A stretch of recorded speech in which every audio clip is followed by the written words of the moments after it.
Hey, man. Hey. Yeah. Ketchup packets in there.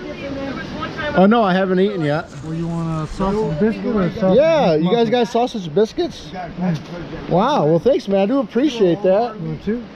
Yeah, sure, thanks. Wow, look at that. So someone brought McDonald's for everybody down here. Sure. Here you go. Well, thank you for breakfast. I appreciate it.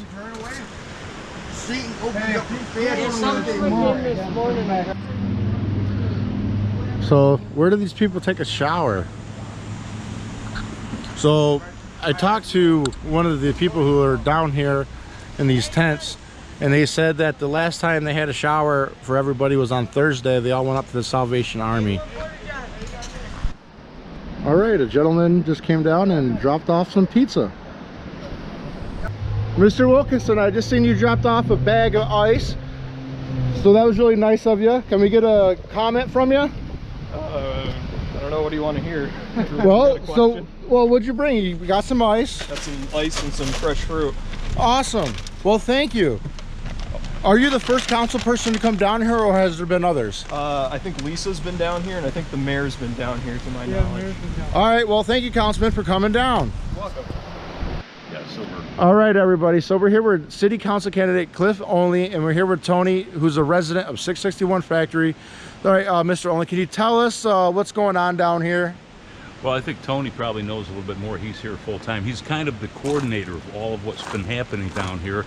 I think the first thing we want to say is thank you to the community. Absolutely. I mean, it's been an overwhelming response in getting people the things they need. They just brought a futon down here. That's Mr. Gray. Oh, Mr. Gray, since we're right here, we're doing some questions from the county, Mr. Gray. He's got a stigma. Yes. All right, Mr. Gray. So what's going on here? Can these people get back in, or are they going to demolish? That's up to the owner. It's up to the owner. Private property. Okay, and how's the county helping out? We're all on the human services side of this, so it's DSS. It is our community services director who's taking the point on it. Is that Mr. Rutten? Ritten? Yeah, he was down here earlier. I seen him and spoke with him. All right, and I appreciate you guys helping. The county has stepped up, and maybe we can convince the mayor and council to help out too. That would be all right. That'd be up to you. All right. All right. I'll leave that to you. All right, we got to stop these COVID restrictions too, Mr. Gray. Yeah, that's not going to end. that's up to the Name people. what is the COVID restriction right now? This? Well, mandates that you have to have a vaccine for working. There's no mandate for that. Then why are employers requiring? That's their. They're requiring. Yeah. Difference in wording. Yeah. Mandate is one word. Requiring is another. So can an employee refuse that mandate? That's up to the employer. All right.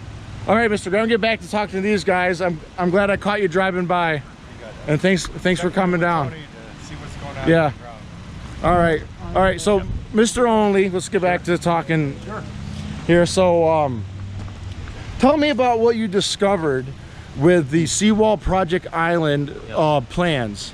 Well, I don't know if it's much of a discovery, because the fact is that it's out there publicly. It's what the planning department and the people that were working on the Sewell's Island development had come up with for a tentative idea last year. And it shows the possible development on the island, what they might use it for, and people can see it on my Facebook page. I posted it. But I thought what was interesting is that there is no 661 Factory Street building. There's a big tree there, as you pointed out. Right, there's a tree where this building is right here, everybody. Yeah, and I get the fact that this is a proposal at this point, because a lot of things will change between now and when they actually start the development, if we get that far. But you know, it wasn't thought of at the time, and they must have looked at the area and seen what buildings were here and what they thought might be here afterwards. So whether or not that was part of what it is that was right, I understand that it's speculation. I understand that it's just speculation, but it is something that should be looked at, because these plans came out over a year ago. Yeah, they did. And well, you know, so I think the speculation is something to look into. Well, I think right now people are going to speculate because there were a lot of questions as to how this got done. And right. You look at what could have been done the night that this happened, all right, which was simple.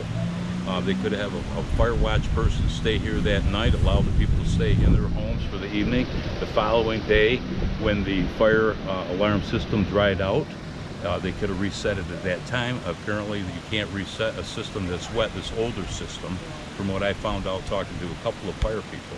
Okay, and so what you've got is a situation where the whole thing was handled poorly. There was no pre-plan in place.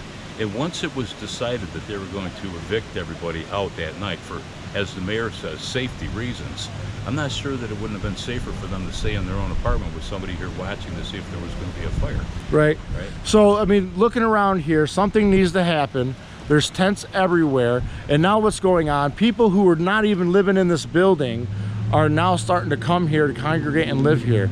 So I appreciate your time, Mr. Only. Absolutely. All right, and will I see you at City Council meeting on Monday night? You will, and I hope the rest of the public takes an interest and gets some. That's right. So come out Monday night, everybody. City Council meeting. Help these people down here on Factory Street.